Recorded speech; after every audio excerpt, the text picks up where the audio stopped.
ध्यान की मुद्रा में बैठे बुद्ध के मुख पर एक रहस्यमयी शांति थी। चारों ओर घना जंगल था, परंतु उस घने अंधकार के बीच भी उनके चेहरे पर एक दिव्य प्रकाश झलक रहा था। उनके पीछे बैठे उनके शिष्य चिंतित नजरों से बुद्ध की ओर देख रहे थे। आज का दिन कुछ अलग था। हवा में एक अजीब सी बेचैनी थी, जैसे कोई अनदेखा खतरा पास आ रहा हो। बुद्ध को इसकी अनुभूति हो चुकी थी। एक युवा जिसका नाम अर्णव था, बुद्ध के पास पहुंचा। उसकी आंखों में असमंजस की गहराई और हृदय में चिंता की लहरें थीं। वह अनजाने मार्गों पर चलकर यहां तक आया था, अपने जीवन के महत्वपूर्ण फैसले के लिए। उसके मन में कई सवाल थे और हर सवाल एक बोझ की तरह उसके कंधों पर सवार था। उसने बुद्ध के सामने हाथ जोड़कर कहा, हे तथागत, मेरा जीवन एक ऐसे मोड़ पर खड़ा है जहां मैं सही और गलत का अंतर समझ नहीं पा रहा। मैं बहुत भ्रमित हूं, कृपा कर मुझे मार्ग दिखाएं। बुद्ध ने उसकी ओर देखा। उसकी आंखों में समर्पण और खोज की बेचैनी साफ झलक रही थी। वे शांत स्वर में बोले, अर्णव, हर व्यक्ति के जीवन में ऐसे मोड़ आते हैं जब हमें यह समझना मुश्किल होता है कि सही क्या है और गलत क्या। परंतु याद रखो, सही और गलत का निर्णय अक्सर बाहर नहीं, अंदर से आता है। अपने मन के मौन को सुनो। अर्णव अभी भी उलझा हुआ था। वह बोला, लेकिन प्रभु, मेरा मन तो विचलित है, मैं खुद को कैसे समझाऊं? बुद्ध ने धीरे से कहा, आओ एक कथा सुनाओ। यह कथा तुम्हें जीवन के निर्णयों का गूढ़ रहस्य समझाएगी। अर्णव ने अपनी जगह ली और बुद्ध ने एक प्राचीन कथा आरंभ की। बहुत समय पहले एक युवक जिसका नाम रघु था, अपने जीवन में अद्वितीय सत्य की खोज में निकला।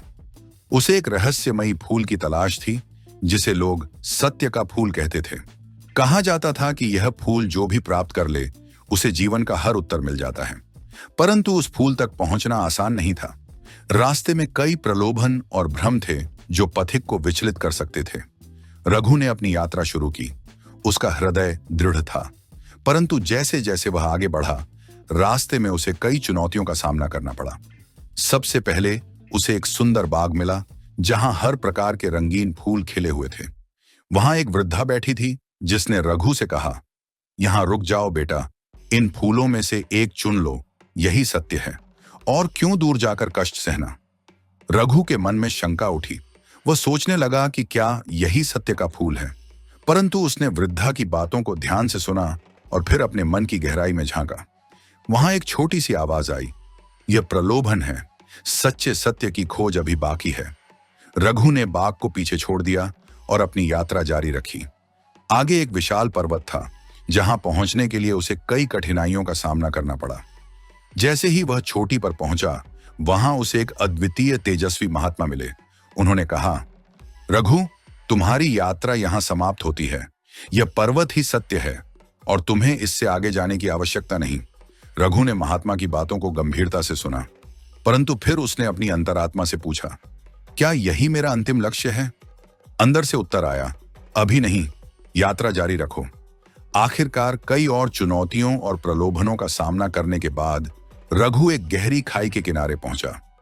वहां उसे एक बूढ़ा सन्यासी मिला, जिसने कहा, इस खाई के पार ही वह सत्य का फूल है, परंतु वहां पहुंचना अत्यंत कठिन है। शायद तुम वहां तक न पहुंच पाओ। क्यों ना यहीं रुक जाओ और अपनी यात्रा समाप्त कर दो। रघु ने एक गहरी सांस ली और अपने भीतर की आवाज सुनी। वह जानता था कि जीवन के सत्य तक पहुंचने के लिए उसे हर चुनौती का सामना करना होगा। उसने साहस जुटाया और खाई को पार कर गया। खाई के उस पार उसे वह फूल मिला जो उसकी आत्मा को शांति और सत्य की अनुभूति कराता था। उसने समझा कि सही और गलत का फैसला केवल मन के मौन से ही किया जा सकता है।